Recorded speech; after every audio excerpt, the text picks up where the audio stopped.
Oi, tudo bem? Bom, hoje eu tô de volta com mais um Iceberg Dash pra vocês, e o tema escolhido da vez foi a Cartoon Network, esse canal incrível que marcou a infância de muitas pessoas, com seus diversos desenhos incríveis. E dentro desses mais de 30 anos de existência, houveram vários acontecimentos e fatos que com certeza deixam esse iceberg interessante. Mas antes de tudo, pra quem ainda não sabe sobre os estilos de vídeo de Iceberg Dash, aí vai uma breve explicação. Os vídeos de Iceberg Dash é a apresentação de 18 tópicos e assuntos que são divididos em um iceberg de 6 camadas, e em que medida que vai ficando mais fundo, mais obscuro e desconhecido vai ficando os fatos. E para me ajudar a explorar as partes mais fundas desse iceberg, eu conto com a presença do meu amigo Neil. Se apresenta aí, meu nobre. Oi, tudo bem com vocês, pessoas maravilhosamente bonitas?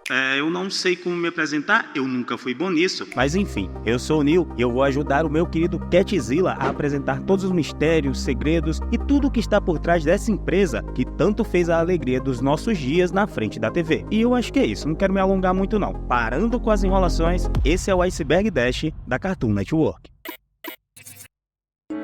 O céu, as eras do canal. A Cartoon Network é um canal de televisão dedicado à animação que tem sido um marco na cultura pop desde o seu lançamento em 1992. E ao longo dos anos, a Cartoon passou por várias eras ou períodos de programação que foram caracterizados por diferentes tipos de conteúdos e desenhos animados populares. E que eu vou apresentar aqui pra vocês era Checkboard. Esse foi o logotipo original da Cartoon Network, que eles usaram nos Estados Unidos de 1º de outubro de 92 a 14 de junho de 2004, e no Brasil de 30 de abril de 93 a 31 de dezembro de 2004. E nessa época o logotipo tinha um visual bem legal, e era composto por quadrados dispostos como um verdadeiro tabuleiro de xadrez em seus vídeos de apresentação. Esses quadrados ficavam sempre se movendo, e dentro deles havia diferentes coisas, como bolinhas pretas ou outros elementos que remetiam aos famosos desenhos da Cartoon. E no final, todos esses quadrados se uniam para formar a palavra Cartoon Network. Era Powerhouse. Nessa época, o Cartoon Network mudou a sua aparência visual. Eles deixaram de lado os quadrados do logotipo antigo e passaram a focar em cenas de desenhos animados normais para criar a sua identidade. E tudo parecia ser desenhado à mão, como se fosse parte de um desenho animado. E eles inseriram cenas com os personagens dos desenhos animados que estavam passando no canal naquela época em várias vinhetas. E no fundo dessas vinhetas sempre tinha uma cor predominante, geralmente cores bem vivas, e elas mudavam de acordo com o horário e o tipo de programação que estava sendo exibido. Por exemplo, eles usavam amarelo para os desenhos da manhã, verde para os desenhos da tarde e azul para os desenhos da noite. E o nome dessa era veio da música Powerhouse, do Raymond Scott, que era sempre tocada durante as vinhetas e chamadas do canal nos anos 90. Era City, que pra mim é uma das melhores eras. Em 19 de junho de 2004, nos Estados Unidos, a Cartoon Network passou por uma grande reformulação. Eles mudaram seus vídeos de apresentação para mostrar uma cidade onde todos os personagens dos desenhos pareciam morar juntos, como se fosse uma comunidade animada. Além disso, o logotipo do canal, que costumava ser Cartoon Network, foi simplificado apenas para as letras C e N. E essa nova era, conhecida como a Era City, começou na Cartoon Network latino-americana, que incluía a Cartoon Network Brasil, em 1º de janeiro de 2005. Um destaque desse período foi a estreia da série A Mansão Foster para os Amigos Imaginários, que estreou na semana seguinte do lançamento da Era City, a Era dos Nudes e Tunics. Em 19 de julho de 2008, a Cartoon Network deu início a uma nova era com identidade visual bem peculiar. Nessa época, eles introduziram um plano de fundo branco com personagens chamados Nudes, que tinham uma aparência semelhante aos bonecos Mooney da marca Kid Robots. Os Nudes eram figuras simples e abstratas, mas às vezes assumiam a forma dos personagens conhecidos no Cartoon Network,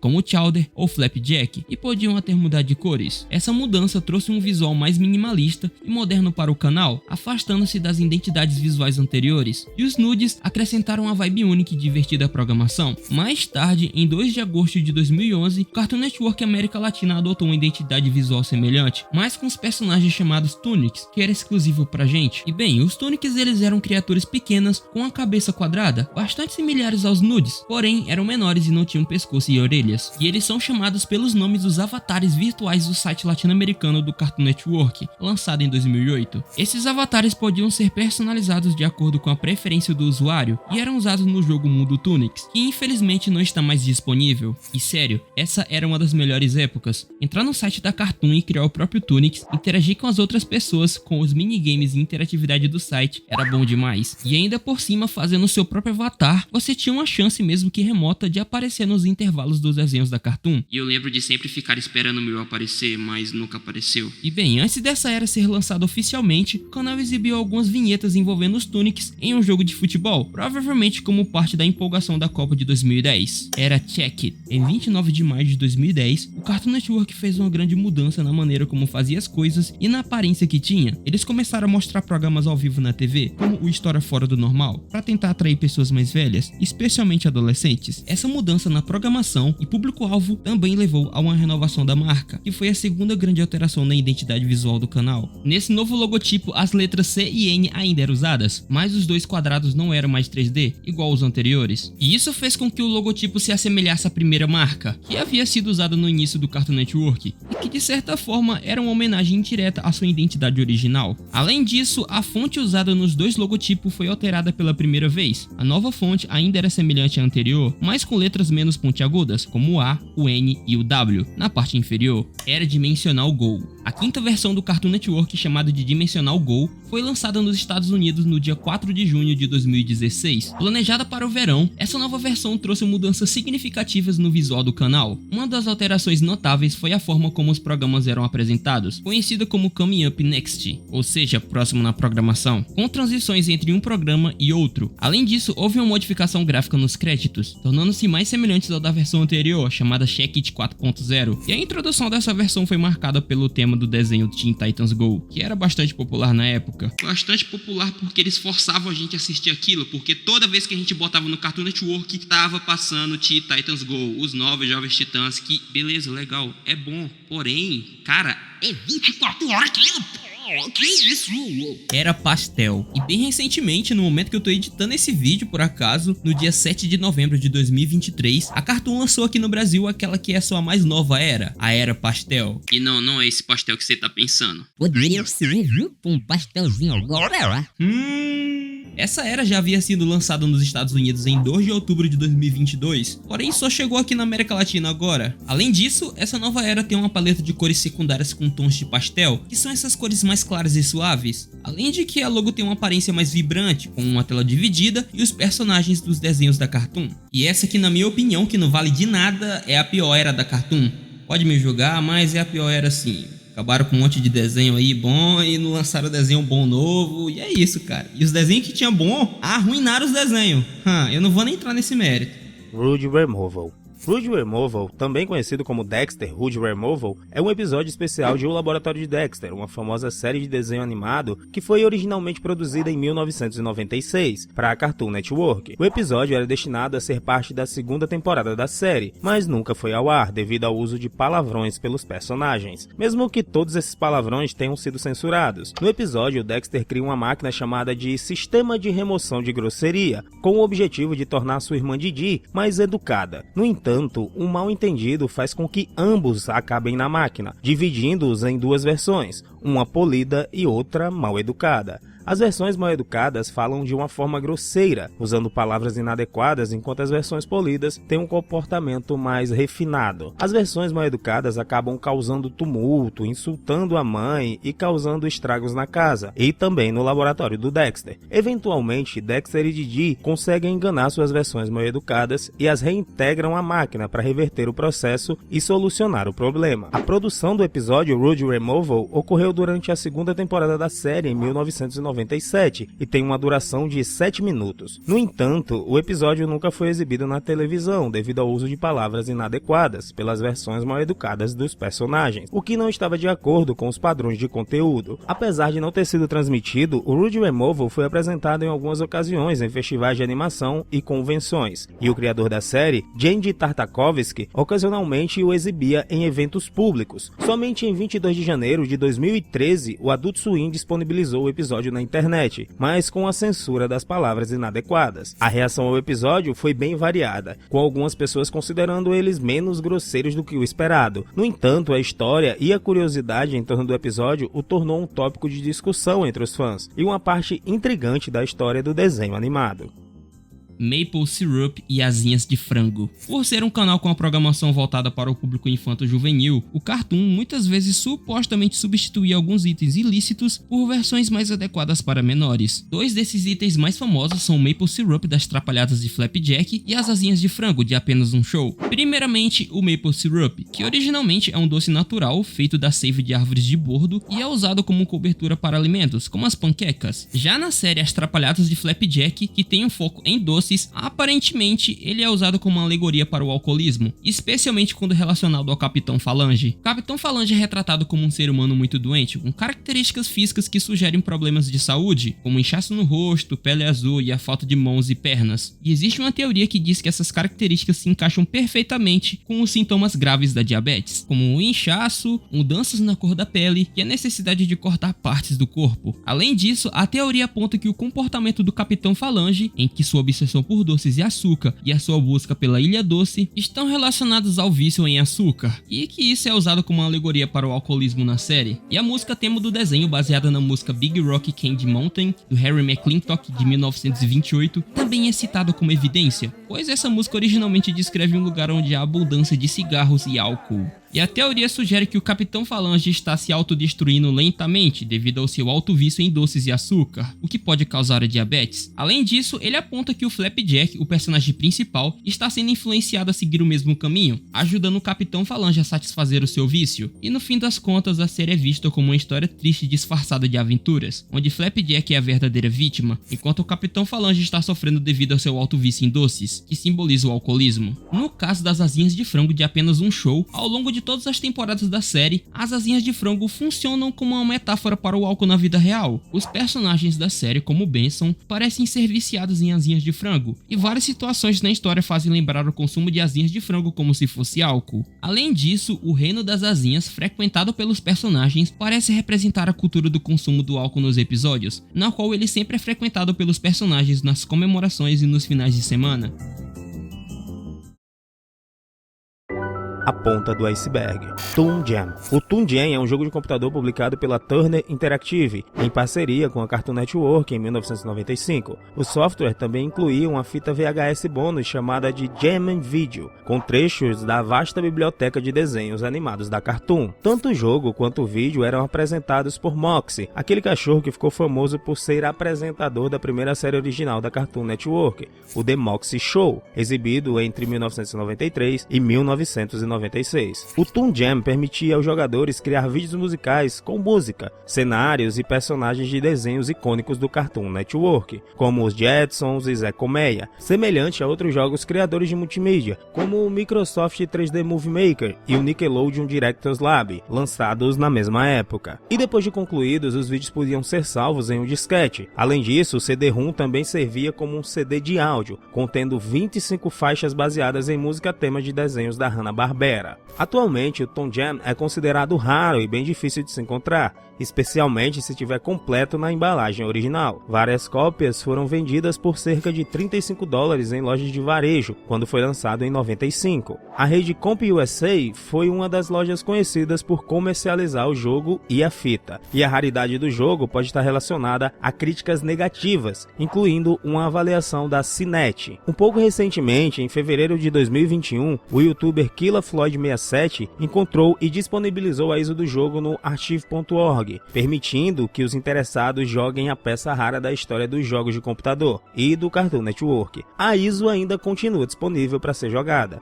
Já o canal do KillaFloyd aparentemente foi de Vasco.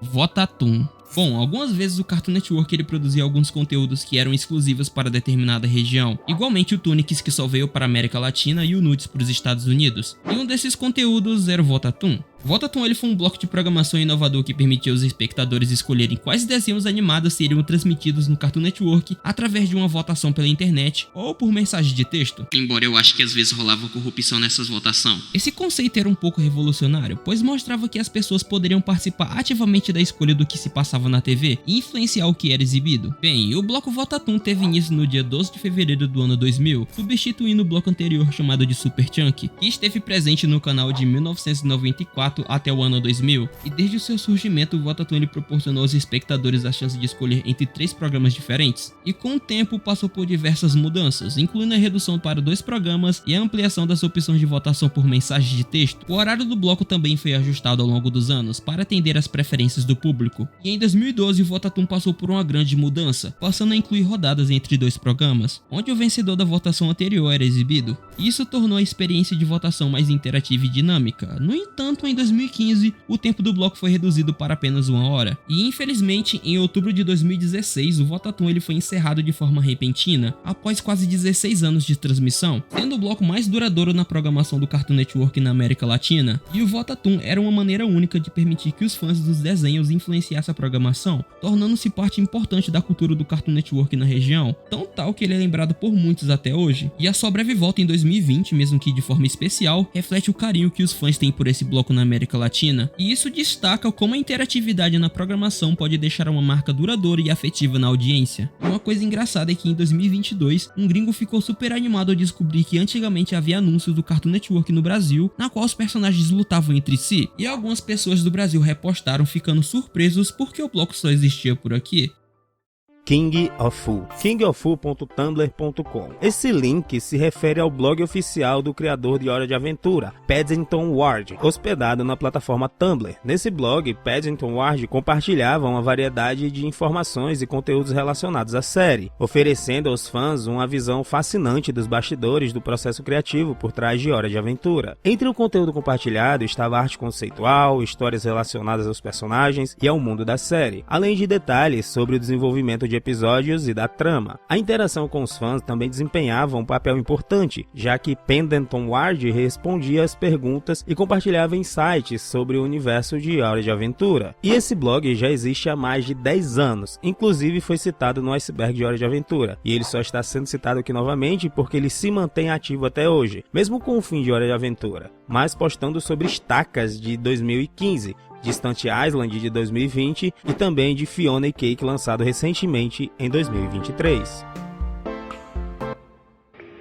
Águas Rasas. Adult Swim banido do Brasil. Estreando em 2005 no Brasil, o Adult Swim trouxe desenhos como Harvey o Advogado, Aquatim, Projeto Clonagem, Robot Chicken e Space Ghost. Porém, infelizmente, o Adult Swim deixou o Brasil em 2008, o que causou tristeza e gerou muitos questionamentos entre os fãs. E como todo mundo sabe, o Adult Swim é famoso por sua programação voltada para o público mais maduro e é geralmente caracterizada pelo humor ácido. No entanto, isso acabou gerando um desconforto muito grande e controvérsias relacionadas a influências políticas e religiosas aqui no Brasil. Políticos, especialmente aqueles associados à bancada evangélica, com destaque para o conhecido Celso Russomano, afirmaram que havia conteúdo imoral e cenas de fornicação explícita na programação, apesar de ser claramente destinado ao público adulto e ser exibido após as 11 horas. E essas afirmações pareciam sem fundamentos. E a interferência na programação do Cartoon Network, onde o Adult Swim era exibido, gerou dúvidas sobre a liberdade de expressão e o papel do governo na regulamentação do entretenimento. Mas como a gente tá cansado de saber, aqui é o Brasil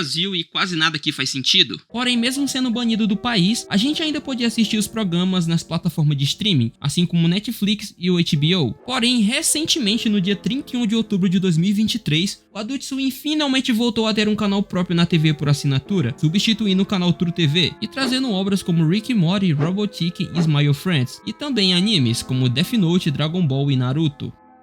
Revistas adultas em Dudu e Edu. As revistas mencionadas no desenho Dudu e Edu têm um papel recorrente e um tanto quanto cômico na série, fazendo parte das tentativas de Edu de parecer mais maduro e importante entre os personagens principais. Essas revistas são especialmente valiosas para Edu, já que foram um presente do seu lendário irmão mais velho. De acordo com ele, são únicas. O que exatamente essas revistas contêm fica à imaginação do espectador. Mas os nomes sugestivos como Didi, Frisk e Cheese, que são algumas palavras estrangeiras informais para se referir a atos libidinosos, dão uma ideia do que elas representam. A série nunca mostra o conteúdo real das revistas, mas utiliza pistas visuais e situações humorísticas para deixar claro do que se trata. O Edu, por exemplo, guarda essas revistas debaixo da sua cama, junto com guloseimas, refrigerantes e outros objetos de valor que seus pais o proíbem de consumir. E o ponto mais sugestivo é que elas estão rodeadas por vários lenços amassados. temporadas. Então meio que já ficou claro do que se tratam as revistas, não dá pra enganar ninguém, né, meu povo? Essas revistas não são apenas uma fonte de humor na série, mas também desempenham um papel importante em várias histórias. Ed faz de tudo para mantê-las em segurança, fica preocupado quando elas desaparecem e em um episódio chamado A Sorte de Du, da terceira temporada, ele até parte em uma aventura para encontrá-las depois que Du as escondeu e esqueceu onde as colocou. Flintstones patrocinados por uma marca de cigarro. Os Flintstones é uma famosa série de desenhos animados que fez história e se tornou muito querida na cultura popular. No entanto, algo que pode surpreender muita gente é o fato de que nas duas primeiras temporadas do programa, eles eram patrocinados pela marca de cigarros Winston. Isso significa que os Flintstones apareciam em anúncios de TV em preto e branco promovendo cigarros Winstons, coisa que hoje seria bem estranho de se ver, já que é um desenho animado promovendo cigarros, mas nos anos 50 e 60 isso era algo comum e fazia sentido para a época. Naquela época, a publicidade de cigarros era muito mais comum e aceitável do que hoje, e era costume que as estrelas de programas de TV aparecessem em comerciais de seus patrocinadores no final dos episódios, naqueles que eram chamados de comerciais integrados. Então, meio que a parceria entre os Flintstones e a marca de cigarro era apenas uma maneira normal de promover produtos na televisão naquela época. No entanto, com o passar dos anos, as pessoas ficaram cada vez mais cientes dos perigos do tabaco para a saúde, e esse conhecimento fez com que os Estados Unidos proibissem a publicidade de cigarros em 1971, mostrando que a saúde pública se tornou uma grande preocupação, e por isso que hoje em dia seria totalmente anormal ver um desenho sendo patrocinado por uma marca de cigarro. Águas Médias. Clarvangelion. Bom, o nome em si já entrega um pouco sobre o que esse tópico se trata, mas enfim, esse é o nome da página oficial no Tumblr que os escritores de Clarencio o Otimista fizeram, em que eles postavam artes baseadas em um crossover de Evangelion e Clarencio. E lá tem várias cenas de Evangelho que foram refeitas com os traços e personagens de Clarencio. Por exemplo, essa em que Jeff está segurando essa personagem que faz referência a Shinji, que está segurando a Rei e a Nami. Ou essa em que o Shinji e o Kaoru estão olhando o horizonte e foram substituídos por Clarencio e o Jeff. É só isso mesmo, tem muita coisa não. JBVO, Your Our Request Cartoon Show.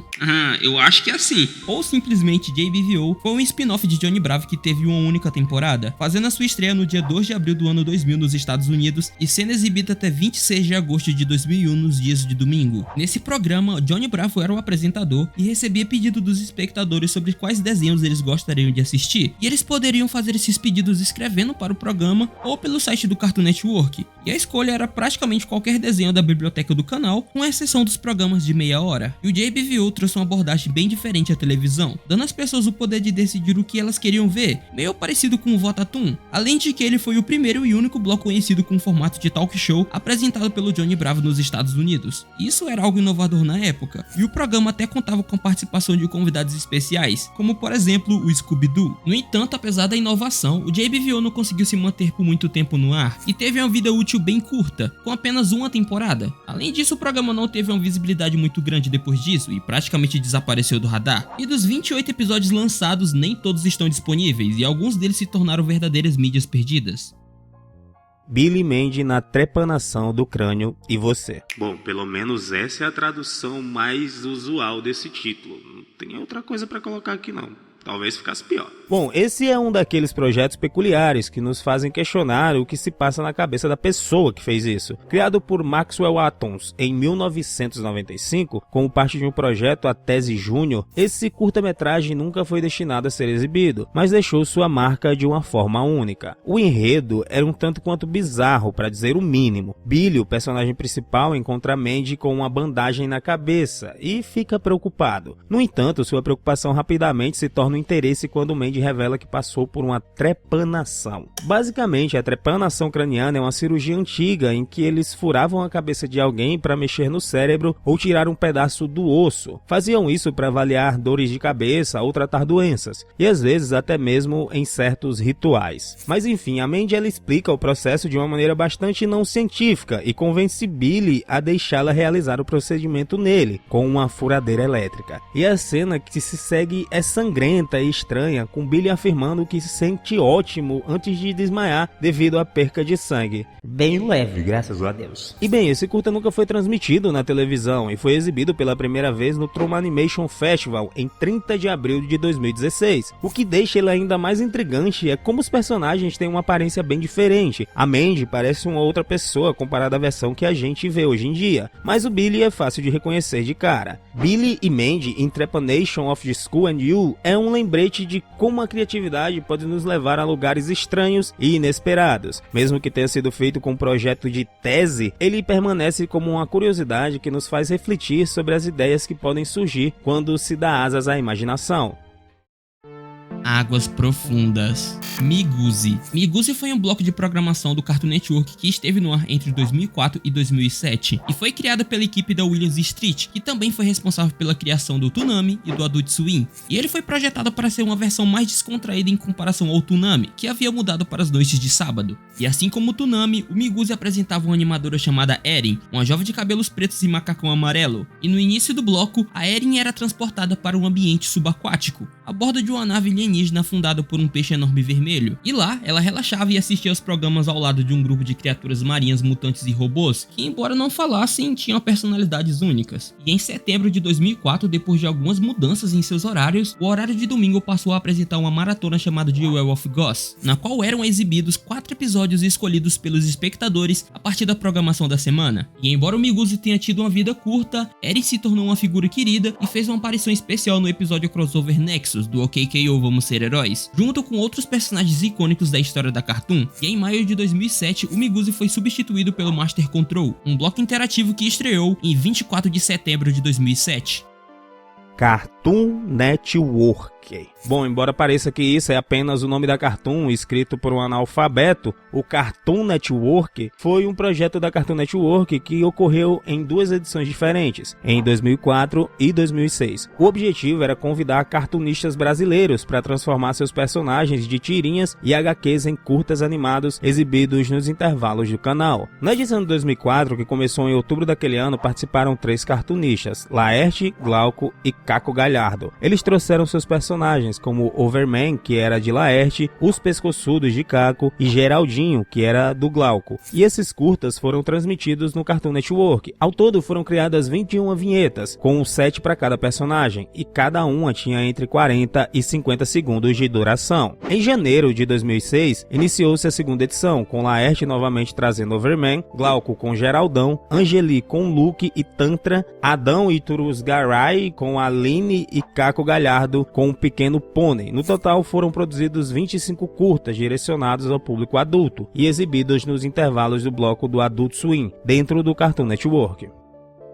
Andrew Jackson era um canibal? Estudem. Bom, esse tópico é um tanto quanto engraçado. No episódio Caça ao Dólar da primeira temporada de Clarencio, o Clarencio ele organiza uma pesquisa chamada de Busca ao Dólar, que consistia em procurar uma nota de $20 escondida no jardim da casa dele. E ele acaba chamando 3 meninos para participarem dessa caça no quintal dele. E entre eles estava o Mala Kevin, que é um personagem secundário do desenho, que tem uma personalidade bem estranha e fala algumas loucuras. E enfim, após acharem a nota de $20 e Clarencio ir em direção ao Blade para pegar ela, o Malakev acaba entrando no meio correndo, pega a nota dizendo que é uma traição e logo depois ele sobe em cima do galinheiro dizendo a icônica frase: Andrew Jackson era um canibal, estudem. Depois ele rasga a nota ao meio, come ela e diz que os teleguiados vêm aí. E o curioso é que o Andrew Jackson, citado pelo Malakev, foi o 7º presidente da história dos Estados Unidos, em que exerceu o cargo no período de 4 de março de 1829 até 4 de março de 1837. Tá, mas qual a ligação dele com o canibalismo? Bem, na realidade isso se refere a um boato que surgiu a partir dos Coffee Handbills, que foram uma série de panfletos usados para atacar a reputação do Andrew Jackson durante a eleição presidencial dos Estados Unidos em 1828. E nessa eleição o Jackson estava competindo contra o até então presidente dos Estados Unidos, John Quincy Adams. E a campanha foi notável por ser bastante suja, com vários ataques direcionados à integridade e à vida pessoal de ambos os candidatos. E muitos desses ataques eram baseados em informações falsas. E uma dessas informações falsas é que Andrew Jackson cozinhava os nativos dos Estados Unidos para comê-los. E essa informação meio que se tornou um mito por lá, com algumas pessoas acreditando até hoje.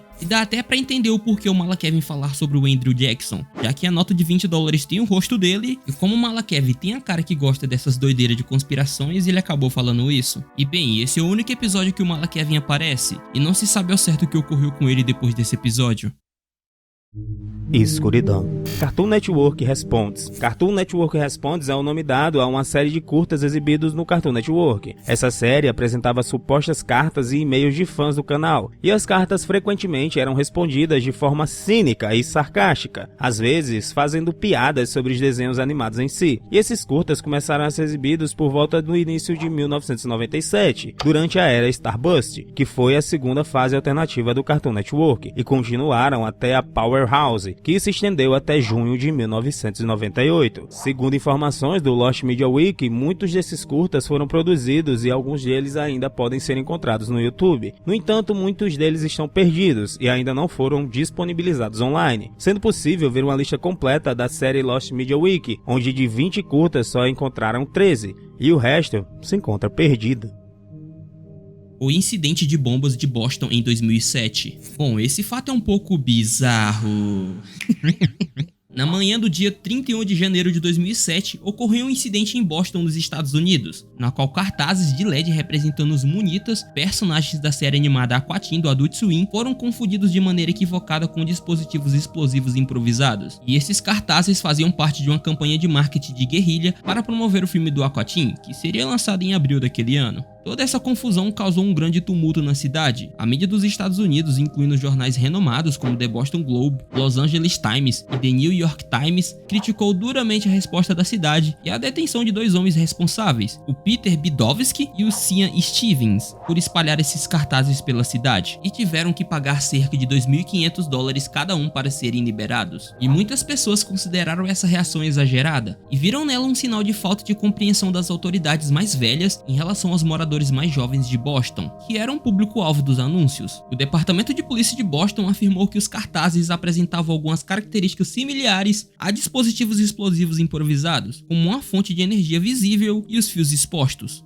Mesmo que tenha sido concluído que não havia má intenção na colocação dos cartazes, a cidade continuou chamando o incidente de farsa de bomba, em vez de um alarme falso de bomba. E anos mais tarde, especialistas e veículos de comunicação escreveram o episódio como um caso de pânico social, destacando que os cartazes eram, na verdade, adaptações caseiras do brinquedo infantil Little Breach. E a resposta exagerada das autoridades de Boston recebeu muitas críticas, e foi considerado desproporcional em relação à natureza dos cartazes. E enfim, esse caso é bem complicado, que eu expliquei de forma bem resumida, porém existe muito mais detalhes que inclusive pode gerar um vídeo para o canal futuramente, se vocês quiserem, é claro. A controvérsia de Jared. Bom, com certeza esse é o tópico mais nojento desse iceberg. Gerald Fogel ficou famoso nos Estados Unidos. Ele se tornou conhecido por sua impressionante perda de peso durante seus anos de faculdade, quando perdeu 111 quilos entre 1998 e 1999. Uma parte fundamental de sua dieta incluía refeições no Subway, que chamou a atenção da empresa. Em 2000, Gerald foi contratado para se tornar o rosto do Subway, e sua popularidade o levou a aparecer em mais de 300 anúncios da rede durante o período de 15 anos, além de outras aparições na mídia. Curiosamente, durante esse período de fama, Gerald Fogel chegou a colaborar com Rick e Morty por volta de 2014, em que algum tempo após o lançamento da série de Rick e Morty, em 2 de dezembro de 2013, Justin Roiland, um dos criadores da série, foi convidado pela Subway para fazer uma série de comerciais apresentando Rick e Morty. Nesses comerciais, Rick e Morty declaravam ser o novo Jared e promoviam os produtos da marca, e esse novo Jared fazia referência a Gerald Fogel, o principal porta-voz do Subway naquela época. Porém, em 2015, a vida de Gerald Fogel tomou um rumo muito sombrio. Alegações de seu envolvimento em atividades impróprias com menores foram confirmadas quando o FBI descobriu que ele havia recebido CP de um conhecido. Naquele ano, Fogel se declarou culpado das acusações de turismo sexual infantil e porte de CP, o que resultou em uma sentença de 15 anos e 8 meses de prisão. Em dezembro de 2015, ele foi encarcerado no Instituto Penitenciário Federal Federal de Inglewood, e as sérias acusações mudaram drasticamente a vida de Fogel, que antes era conhecido como o rosto do Subway, fazendo com que o Subway encerrasse a sua relação com Gerald Fogel em 2015, e virasse até mesmo um documentário chamado O Monstro do Subway, que foi exibido no Discovery Plus em 2023. E como os comerciais de Rick e Morty com a Subway estavam centrados em Gerald Fogel, eles foram cancelados após a sua prisão, tendo sido produzidos apenas 4 comerciais. É importante notar que Justin Roiland é a única pessoa conhecida por possuir esses comerciais, mas ele alegou que não tinha permissão de divulgá-los devido às ameaças legais do Subway. No entanto, dizendo ele que espalhou os comerciais por 8 pendrives diferentes em lugares aleatórios. Infelizmente, 4 desses pendrives foram roubados por pessoas desconhecidas quando Roiland os verificou, e seu destino permanece desconhecido. Quanto aos outros 4 pendrives, eles ainda estão localizados onde Roiland os espalhou, mas suas localizações nunca foram reveladas, e até o momento, em 2023, nenhum dos 4 comerciais vazou. Então é isso, eu quero agradecer ao Catzilla pelo convite, esse cara é maravilhoso, tenho um carinho imenso por ele. Eu quero deixar aqui bem claro que eu admiro você pra caramba, que você é um criador de conteúdo simplesmente único e que eu quero que o sucesso seja uma constante na tua vida, irmão. Quanto a mim, eu sou só um cara que cria conteúdo aí e é isso. Caso vocês queiram ver o que eu faço na internet, talvez tenha um link por aí, tô dizendo nada. E é isso. Obrigado, Cat, forte abraço, irmão, te amo, tamo junto. Mas enfim, pessoal, esse foi o Iceberg Dash de hoje. Não se esqueça de passar no canal do Neil, e não é por ele ser meu amigo não, mas esse cara é um criador bem esforçado e faz vários vídeos com ótima qualidade. Passem lá, por favor. Muito obrigado a vocês que viram o vídeo até aqui, vocês são só da limonada, e eu espero que vocês tenham gostado desse estilo de vídeo. Não se esqueça de deixar o like e inscrição caso tu tenha gostado do vídeo, e caso tu tenha alguma sugestão pro próximo Iceberg Dash ou qualquer outro tipo de vídeo, deixa aí nos comentários. Muito obrigado mais uma vez, e bye bye.